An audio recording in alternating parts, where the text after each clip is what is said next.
26 जनवरी 1950 को कौन सा दिन था? दोस्तों मात्र 5 सेकंड के अंदर आप बना पाएंगे, इससे ज्यादा समय नहीं लगेगा। देखिए इसके लिए आपको क्या करना होगा, 3 कोड याद रखना होगा। देखिए पहला महीना का कोड, दूसरा दिन का कोड और तीसरा शताब्दी का कोड, और उसके साथ में एक छोटा सा सूत्र याद रखना होगा जो कि अभी हम इसी वीडियो में हम आपको बताने वाला हूं। तो चलिए इस कोड के ऊपर एक बार नजर मारते हैं, उसके बाद क्वेश्चंस को सॉल्व करना शुरू करते हैं।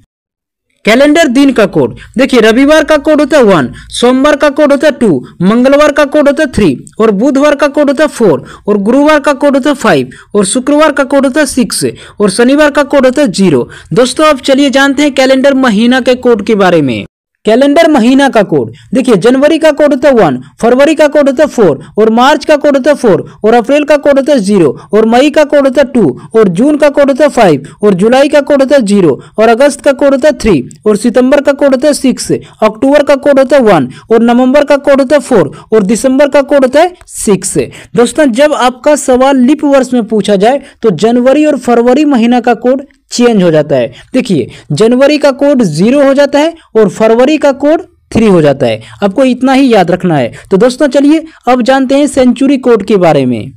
सेंचुरी कोड यानी शताब्दी कोड, देखिए 1200 से लेकर 1299 का कोड होता है 6, 1300 से लेकर 1399 का कोड होता है 4 और 1400 से लेकर 1499 का कोड होता है 2 और 1500 से लेकर 1599 का कोड होता है 0, 1600 से लेकर 1699 का कोड होता है 6 और 1700 से लेकर 1799 का कोड होता है 4 और 1800 से लेकर 1899 का कोड होता है 2 और 1900 से लेकर 1999 का कोड होता है 0 और 2000 से लेकर 2099 का कोड होता है 6 और 2100 से लेकर 2199 का कोड होता है 4 और 2200 से लेकर 2299 का कोड होता है 2 और 2300 से लेकर 2399 का कोड होता है 0 और 2400 से लेकर 2499 का कोड होता है 6। दोस्तों अब चलिए जानते हैं कैलेंडर फार्मूला के बारे में।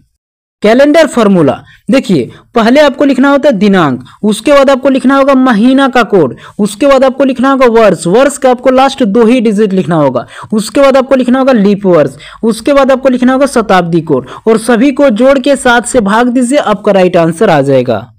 उम्मीद है कि आपने कोड को अच्छी तरह से समझ लिया होगा। देखिए 26 जनवरी 1950 को कौन सा दिन था? तो दोस्तों सूत्र के अनुसार पहले आपको तारीख लिखना होगा। तारीख क्या दिया हुआ? 26 दिया हुआ है।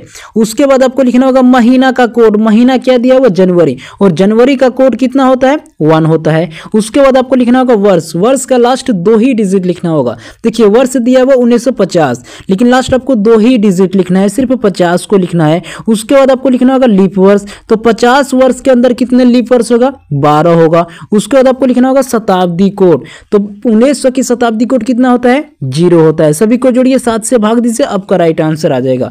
दोस्तों अगर हम सभी को जोड़ें तो कितना होगा? 89। 89 में हम क्या करेंगे? 7 से भाग देंगे तो कितने बार में? 12 बार में। बरसते कितना होता है? 84। शेष आपका कितना बचा? 5। ये जो 5 बचा है, अब पता कीजिए 5 जो होता है कौन सा दिन का कोड होता है? आपको याद होगा गुरुवार का कोड कितना होता है? 5 होता है, यानी बी ऑप्शन आपका राइट आंसर है।